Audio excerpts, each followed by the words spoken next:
Good morning. My name is John Vincent Saracanlao. You can call me Sir John or Dr. Saracanlao. So we are now on our third lesson on t-tests, which is uh not actually separate, but it's more of I had to separate it because of the context.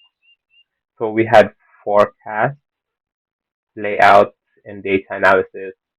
Now we have to deal with intervals. T-test dealing with intervals.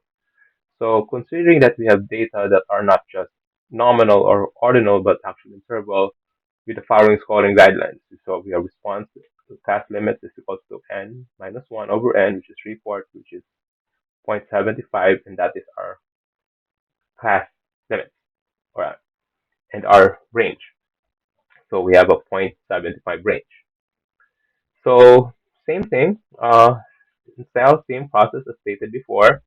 Uh, Group is separated in the upper limit and the lower limit. So let's get this example. We have attitude, which is an interval,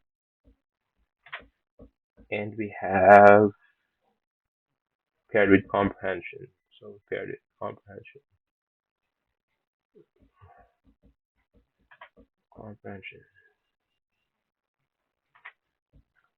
Next is we sort. Uh,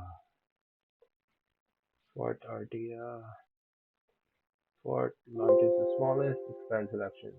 Okay, good. Now we have to look at our interval. So from 0.00 to 1.75, that is our first range, first interval. So we have that from very negative to negative. So that would be from this course, this one, from point, including no, 2.61. So that includes this one. And for anything that has a score of 2.52 to 4, that would be our next group, which is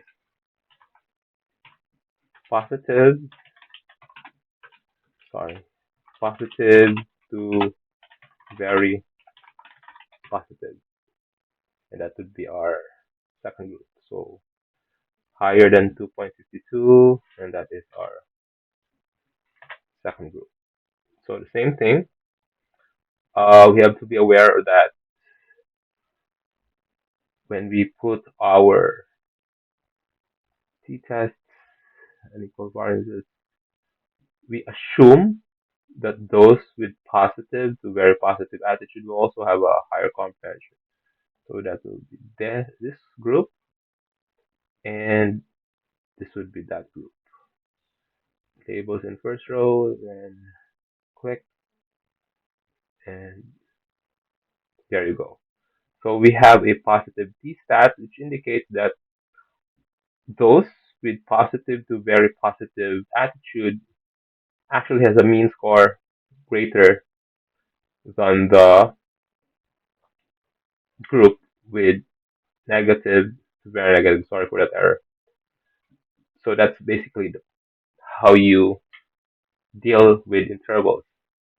And sometimes, as I've said, with grouping, you have to make sure that there is an equitable distribution between group A and group B. In this case, we have 4 versus 2, 4, 5. That's okay. 5 of 5 is okay. When you have already 7,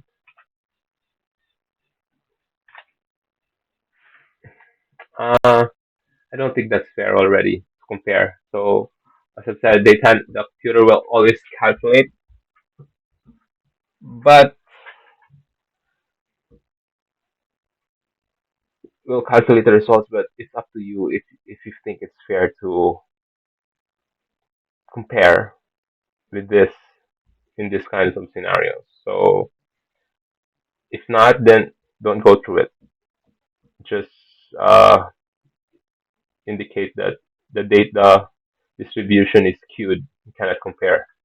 So it's too skewed to the right, to the positive. So yeah.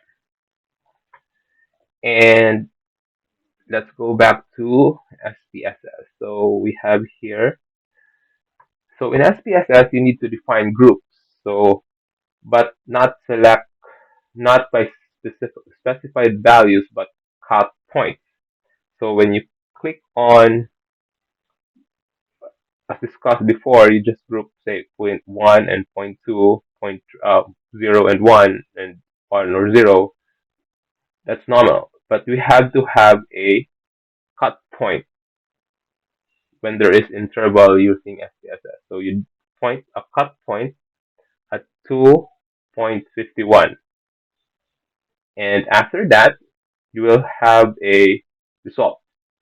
The same results, but there's a certain technicality that you have to be aware of, and that is your cut point, and you have to have that knowledge. Compared to Excel, you can see the distribution of points. You can see the distribution here. When you do that with SPSS, it's going to be so automatic, you're not going to be able to see the distribution. If the distribution is fair, skewed to the left or skewed to the right, that you should not be doing data analysis for it. But you can always have see the observations. The result will show you, wait, observations. Yeah, you have the n, and you can also see the n, and you can decide whether it's too skewed to the left and too skewed to the right. That you are not able, you should not be doing this type, or you should not be using this type of tool because it does not fit the proper assumptions on comparing. Yeah. So we also have here, I'll also discuss now samples on how you set your tables and finding for t-test. So table T2, distribution of statistics, two-tailed t-test on respondent comprehension when a group according to gender. So have a male and female, and that's your t-value and probability value. So the table shows the distribution of statistics on respondent comprehension when grouped according to gender. There were two groups being compared, male and female. The null hypothesis is there is no significant difference in respondents' comprehension when grouped according to gender.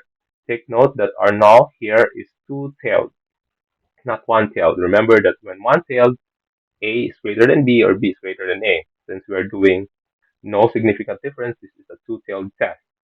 The results indicate that there is a highly significant difference, so T4.618, highly significant, respondents' comprehension when grouped according to gender. Then you add your insights, base it to your literature. You can even look at the mean. See that the good and poor. You can also add insights there. It's nice. It would be better if you refer it to other studies, and you can refer it to your experience. And next is we have this table 1, T.1. We'll change that one. This one, and this is two.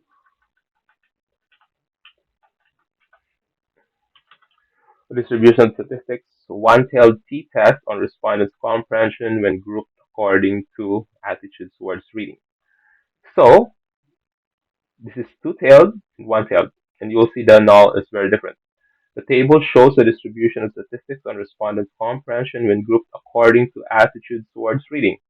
There were two groups being compared, very negative to negative, to greater than the positive to very positive.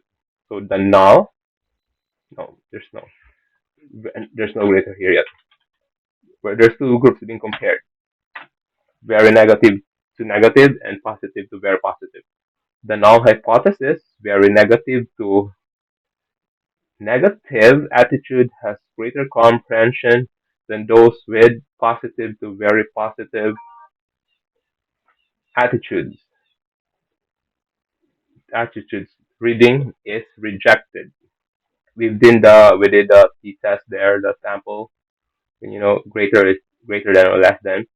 Then the result shows T 2.119.